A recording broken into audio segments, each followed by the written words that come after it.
We're playing in the best league in the country. We've had some, guys in and out with injuries and so forth, and we're going to get them all put together, and we're got. I think what the normal person doesn't understand. We've got freshmen, which I think that's important, and we've got two very, very good freshmen. But I can't play them now. I can't play them in hard spots right now.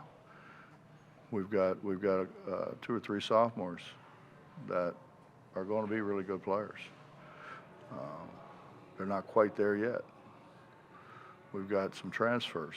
We've got some junior college guys, and we've got some portal guys. And I don't care who you are. You put all those in a mixing pot. It's going to take us a little while. Now, when everybody gets to clicking and understanding what one another does a little bit better, don't worry about us being 0-5. We're going to catch up fast. Off that, you're one of the newer guys. I guess where do you think you guys are in kind of that gelling process? I would say that being a guy that has been in a similar situation as far as being a transfer on a new team with a bunch of new transfers and a whole new team, really, it comes down to, I think off the court we gel perfect. We're friends, best friends, whatever you want to call it. Like we're arm in arm 24/7. But on the court, I think we're so talented that everybody thinks it's their turn. I think that we need to start understanding that it could be anybody's night, any given night. And the reality of the situation is if you're not going that night, whether that be offensively, we'll say offensively, you can impact the game in a different way, and you can get the ball into somebody's hands that is hot that night. I think it's really just that little piece of recognition for us that we're missing right now. And I think once we start to do that and realize that defenses obviously are going to scout us, and they're going to have a game plan, they're going to do something. But with that being said, there's advantages out there too that, we'll use it one or two possessions and then we shy away from it. And I don't know if that is a individual thing that we're just not bought in, or like we're just maybe we're a little selfish sometimes and we want it to be our moment. But as a team, I think once we recognize those little mismatches, those little things we can start taking advantage of, that we'll start to realize that everybody can eat off that. Like you get one person going and the defense has to adjust, and then now everybody else gets going because there's two guys on one guy, and you swing the ball, and now you got an open shot, you got an open look, you got an open drive, you can kick to somebody. There's just so many different ways that we can go about it. But we're close. We're not far off. We're so close. Coach, obviously the free throws hurt you again tonight. Since the start of conference play, that's been a struggle. Is there anything that you can put your finger on why, that might be the case? There's a lot of things you can think about. I don't know that any of them are the answer.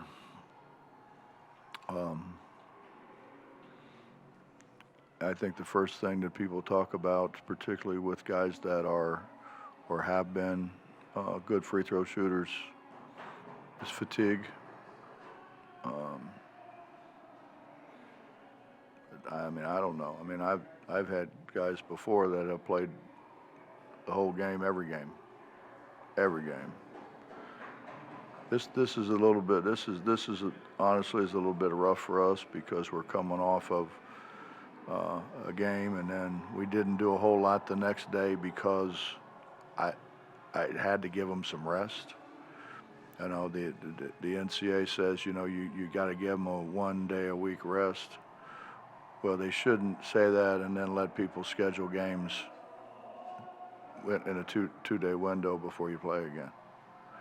And so we didn't do much the first day except kind of walk through things Second day we did a little bit. We didn't do near what we normally do.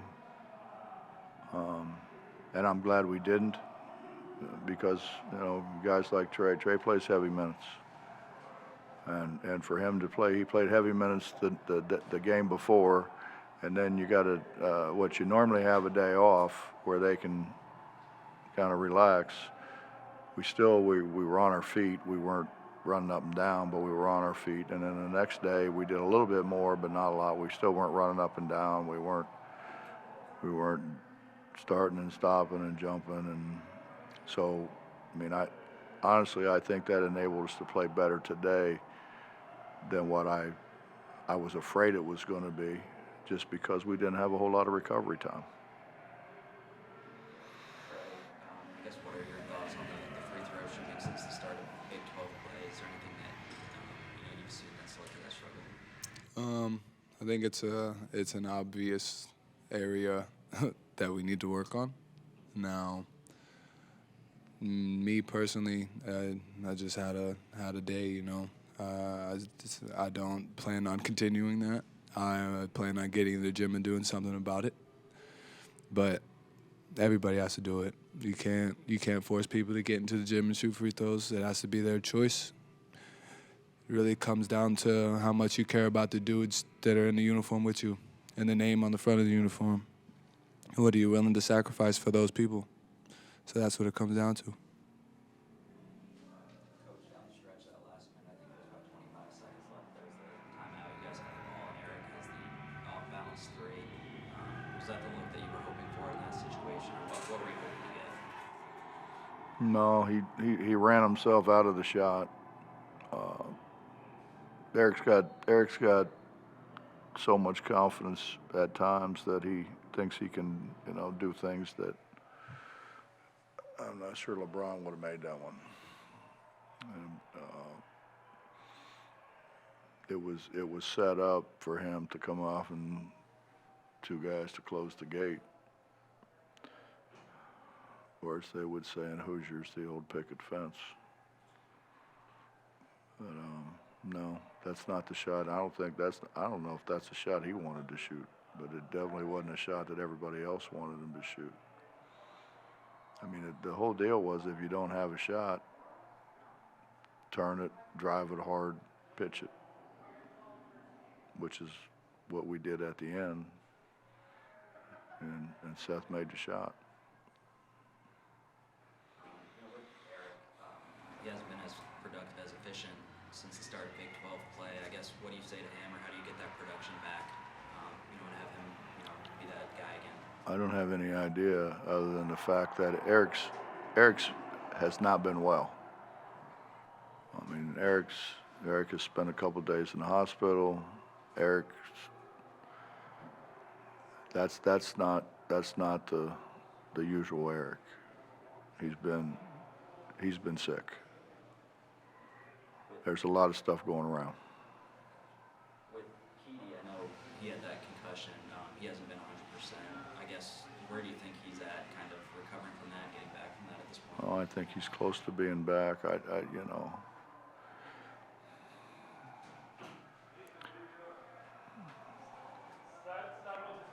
I could tell you a whole lot, but I really don't want to get in that much trouble this early.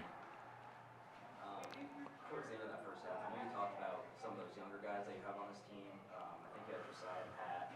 Kobe played some. He was out there with Jimmy and Joe. I guess at that point, what was the thought process, the decision to go with those guys on the court, and how do you think they did?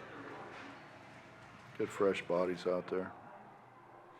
Get fresh bodies, and they're good players. I think Tre can tell you we've got a couple freshmen that are going to be really, really good. And they're not going to be good; they're going to be really, really good. But we can't play them now. It's what I said early on. We're trying to put together a whole lot of pieces that obviously some of them don't fit. But that's the position we've been put in. So we, sit down, cry about it, bitch about it, complain about it. We've decided we'd rather do something about it. With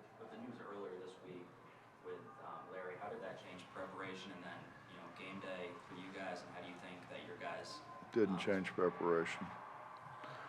We talked about it, and as I said, the day that we had, we walked through pretty much what we needed to do. And the next day we went a little bit harder, but that's what I was going to do regardless. It didn't. That had nothing to do with the way we prepared. Not a thing. I imagine that's a tough situation for the guys. How do you think they've responded to it? Well, obviously they've responded pretty well. Trey, for you, I guess, what's it been like going through this and trying to, navigate this now until the end of the year? This as far as, it's obviously it's sad to see him go. I think everybody feels that way in the locker room because he's had individual relationships with each of us. But at the end of the day, we still have games to win, regardless of how you feel about the situation. You still put on that West Virginia uniform, and you still have an opportunity to do something for not only West Virginia, but for yourself and your family, and really put yourself on the map. It's like I said, it's just an unfortunate situation, but nobody cares about your feelings in the Big 12. We got to still go out and compete and do the best we can.